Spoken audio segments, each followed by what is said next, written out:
आंदोलन में उस समय वंदे मातरम का गीत गाया गया।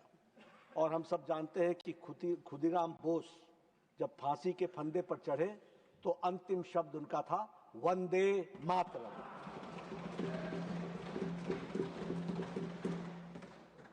इसलिए वंदे मातरम गीत हम सब के लिए भावनाओं से प्रेरणा देने वाला और देश को एकता के साथ आगे बढ़ाने का मंत्र है। जब हम वंदे मातरम पर चर्चा कर रहे हैं तो मैं यहां यह भी स्पष्ट करना चाहूंगा कि कल जयराम रमेश जी ने अपने वक्तव्य को समाप्त करने में उन्होंने कहा कि आप डिबेट का एक ही मकसद है, भारत के पूर्व प्रधानमंत्री जवाहरलाल नेहरू को बदनाम करना। उन्होंने तुष्टीकरण की बात भी कही। मैं कहना चाहता हूं कि हमारा उद्देश्य भारत के पूर्व प्रधानमंत्री को बदनाम करने का नहीं है, लेकिन हमारा उद्देश्य भारत को, इतिहास को रिकॉर्ड पर स्ट्रेट रखने का जरूर है। इस बात को हमको ध्यान रखना है। और मैं जयराम जी से यह भी कहना चाहूंगा, उनके माध्यम से सबको कहना चाहूंगा कि जब कोई घटना घटती है तो जिम्मेवार तो सरदार ही होता है। कांग्रेस पार्टी और कांग्रेस पार्टी के चलते चलने वाली सरकार के सरदार जवाहरलाल नेहरू ही थे और ये जिम्मेवारी लेनी भी चाहिए।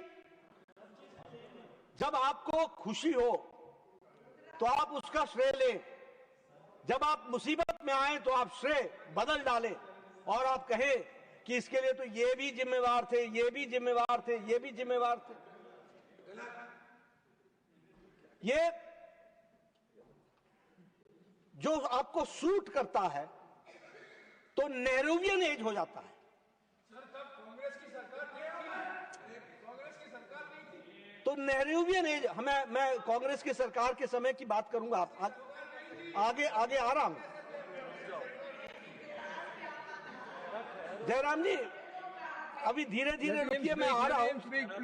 अभी हम आजादी के आंदोलन में ही हैं। तो अभी तो मैं ये कहना चाहता हूं कि उसके प्रधान तो जवाहरलाल नेहरू ही थे। आपको जब सूट करता है तो आप नेहरूवियन एज की चर्चा करते हैं, जब आपको सूट नहीं करता है तो आप सुभाष चंद्र बोस को ले आते हैं, तब आप गुरु रविंद्रनाथ टैगोर को ले आते हैं, गुरुवर रविंद्रनाथ टैगोर को ले आते हैं। यह ठीक नहीं है। अगर श्रेय लेना है तो तकलीफ में अगर देश आया तो उसकी जिम्मेवारी भी लेनी होगी। इसको भी हमको ध्यान में रखना। That responsibility you have to take. मैं अब इसके आगे बड़े जिम्मेवारी के साथ यह कहना चाहता हूं कि जो सम्मान और जो स्थान वंदे मातरम को मिलना चाहिए था, वह सम्मान और स्थान नहीं मिला और उस समय के देश के शासक उसके लिए जिम्मेवार थे। यह मैं बहुत जिम्मेवारी के साथ कह रहा हूं, विथ फुल रिस्पॉन्सिबिलिटी। और जब मैं ये कह रहा हूं तो मैं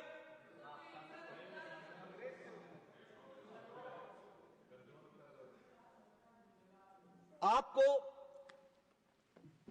नेहरू आर्काइव्स 1937 से कुछ चीजें उद्धृत करना चाहता हूं। इन 1937 Jawaharlal Nehru expressed reservations about Vande Mataram, dismissing its interpretation as homage to Mother Goddess as, quote, absurd. In September 1937, a letter to Urdu writer Ali Sardar Jafri, he criticized the song's language, calling, quote, too many difficult words which people do not understand, unquote, and argued that its ideas were quote, out of keeping with modern notions of nationalism and progress, unquote. हमारा यही तो आरोप है कि वंदे मातरम की जो भारत की संस्कृति और भारत का इतिहास से जुड़ा हुआ जो हमारी मान्यता थी, उसको उस समय के प्रधानमंत्री सिरे से खारिज कर रहे थे। ये इसका इतिहास बनता है।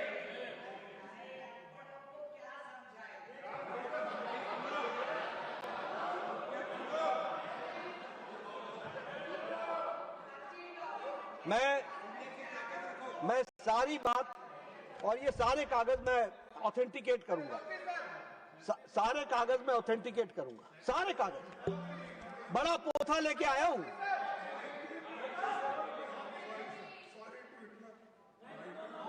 कोई नहीं, मुझे कोई दिक्कत नहीं।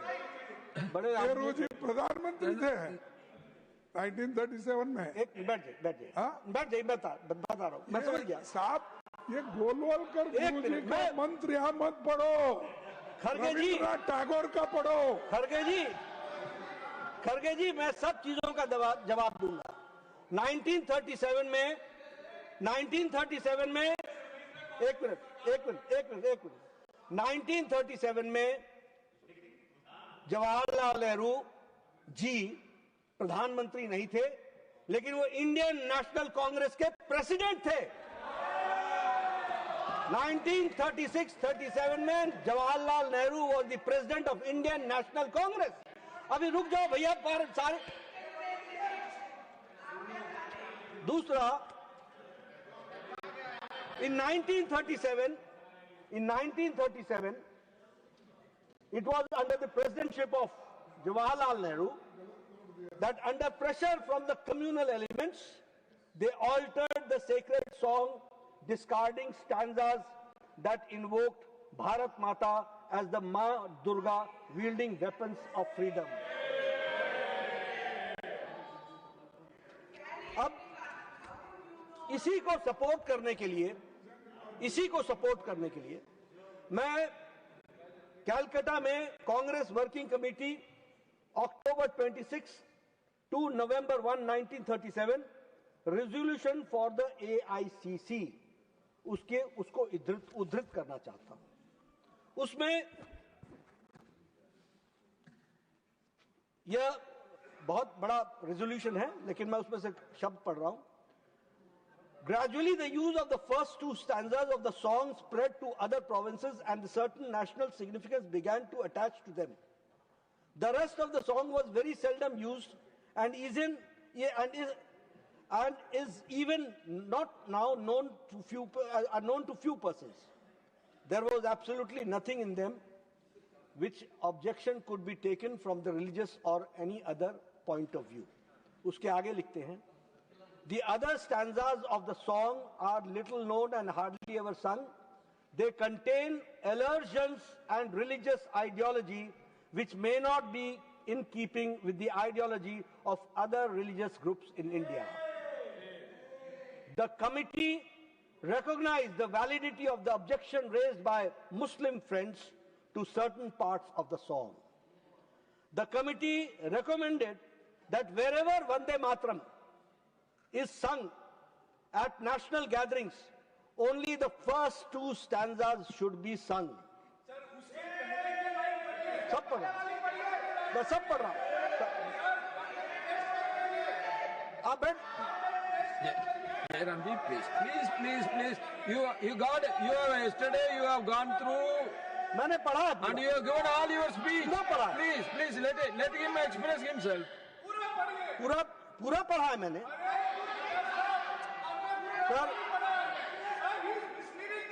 No. You please, you take your seat. Let us listen to him. Then we will look into it. Please take your seat. Please take your seat. Let him express himself. Then we will look into it.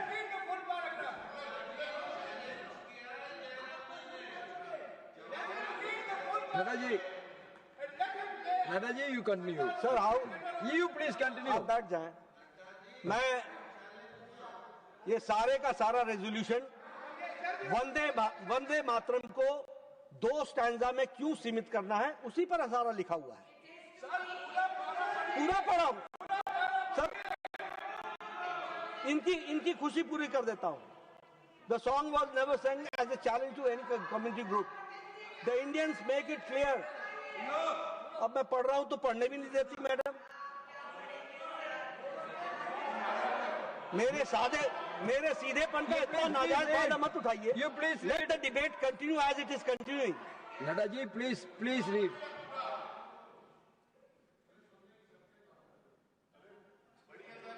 The committee recommended wherever Vande Mataram is sung at national gatherings, only the first two stanzas should be sung with perfect freedom to the organizers. देखिए freedom देते हैं. The perfect freedom to the organizers to sing any other song of an unobjectionable character in addition to it or in place of Vande Mataram song.